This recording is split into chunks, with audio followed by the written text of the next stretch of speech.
Klabu ya Young Africans imeendelea kuonesha ubabe wake katika ligi ya ndani mara baada ya kuitandika kichapo kikali JKT Tanzania 4-0 pale katika uwanja wa KMC jijini Dar es Salaam. Hapa leo tutakuwa tuna mwalimu ambaye atakwenda kutuambia sio tu kiwango ambacho amekionyesha, lakini ambavyo namna Yanga inavyoweza kufanya kile ambacho wengi wamezoea kukifanya. Naam, karibu sana mwalimu. Shukrani sana. Yanga imeendelea kuonesha ubabe wake bao 4-0. Unazungumzaje mchezo wa leo? Mchezo kiuangalia ulikuwa mzuri kwa upande wa Dar es Salaam Young Africans. Mbinu ambazo walizoingia nazo zimefanikiwa kwa 100%. Tunaona wachezaji walikuwa wanafanya movement sahihi, walikuwa wanapiga pasi sahihi, wakipoteza mpira walikuwa wanakaba kwa usahihi.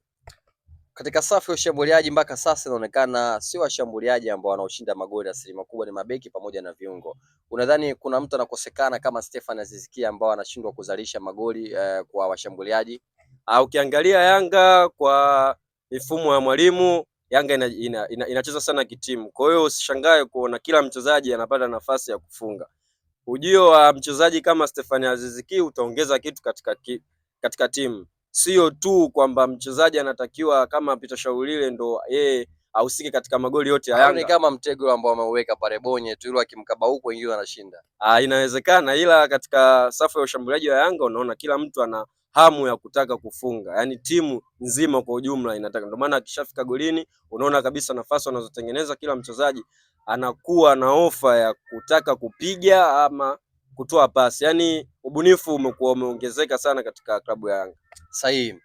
Meneja habari Young Africans Sally Kamwe katika ukurasa wake wa Instagram ameandika kwamba next match Stefan Aziz Ki, Clement Nzize pamoja na Suleiman Mwalimu wote watakuwepo. Kwisha habari.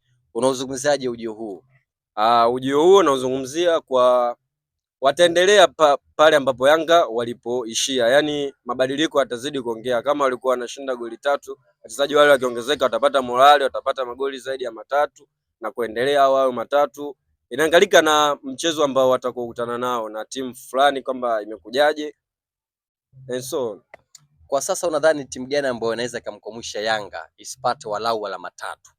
Kwa tathmini yako kwa haraka, timu gani hapa Bongo? Japo ni michezo michache, ila kwa timu ambayo inaweza ikampa wakati mgumu Dar es Salaam Young Africans ni Simba Sport Club. Kwa timu zilizobaki hizo tuombe tu dakika 90, tuangalie matokeo ya mpira yakitokea ni sawa, ila timu ambayo itampa wakati mgumu akikutana nayo ni Simba, kutokana na aina wachezaji wa Simba katika upande wa pembeni. Nao tunaona kama kina Libase, kina Oula, kina Chama pale katikati. Hiyo ndio timu ambayo itampa testa nzuri Yanga, kwa sababu ukiangalia wachezaji wa Yanga upande wa kushoto tunaona Zembwe Junior ni mzuri sana na yeye kwenye upande wa kushambulia, ila katika kukaba amekuwa akirecover lakini sio kwa 100%. Hata Shadrack Boka tunaona ni mzuri katika kuzuia, katika kupanda uwezo kumwekea 100% katika kutengeneza nafasi, japo anatengeneza, ila kwa upande ule tukiona katika mechi wakikutana hiyo dabi Libasegue tumeona anakuwa anapa wakati mgumu sana, hasa mafullback wa Dar es Salaam Yanga. Kwa kumalizia, kocha Mankoba Nkithi ambaye anaifanya Yanga kuonekana kama tishio kwa sasa hivi, unadhani kikosa na kitendea haki na hichi ambacho kinafanyika kitenda kuna kufanyika mpaka katika mashindano ya CAF Champions League?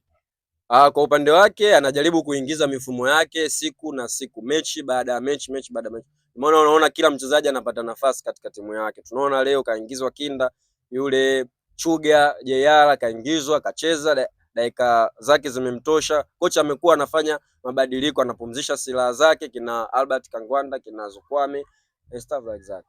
Basi tashukuru sana mwalimu kwa hayo machache. Shukrani sana.